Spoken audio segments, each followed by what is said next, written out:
जय जगन्नाथ सांग मैंने आज बसिकी भाविली जे आम घर पिला गुड़ाक कि ना शाग ना सुला मुग कि खाऊना तो ये सब जिनस को लेकिन गोटे पिठा प्रस्तुत कले केमती हम से जिनस भाविकी मो साइड्रु ढाकाई पिठा बनइली।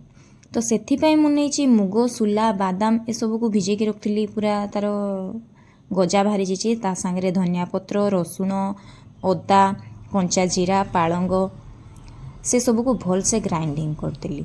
ग्राइंडिंग कर सारा पर एटा चूना को पानी देके पूरा भल से गोलैकी रखी से पकई देकी स्वाद अनुसार टिके लुण पकेली जीरा गुंड धनिया गुंड हलदी गुंड ये सब को पकई देकी भल से फेंटी देनी। फेंटी दे सारिके सेटा को घंटे पाई पूरा भल से ढांकी रखी देथिनी। एना मोर बेटर पूरा रेडी हो जाइए। एबे करी को गरम करिकिना तेल टिके गरम करदेनी। तो तापर जो बेटरटा प्रस्तुत करिक रखथिनी सेटा को पकेइनी। आपण माने तावारे मध्य छोटो छोटो करी प्रस्तुत करि परिबे। तापर एटा बिलाती पियाज धनिया पत्र ए सब काटिकी रखथिनी।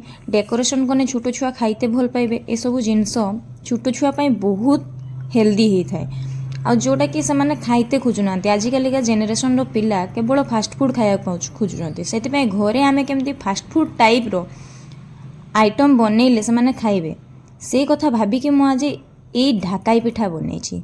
तो सांग माने ये पिठार कलरिंग लुक केमती लगुच आपण माने निहाती कमेंट बॉक्स रे जणेबे। तो एबे मोर पिठा उल्टो पाल्टो करके ढांकी देछि। पिठा एबे मोर रेडी हो जाइछि। एबे प्लेट को सर्व करिबे। तो पिठाटा मोर केते सुंदर देखाउछि आउ छोटो छुआ मानक एटा आपण माने स्नैक्स रे मध्य देई परिबे। ए पिठार नाम मु देइछि ढाकाई पिठा। आपण माने ए पिठा को निहाती तैयारी करि परिबे वीडियो देखिकी। रहुछि जय जगन्नाथ।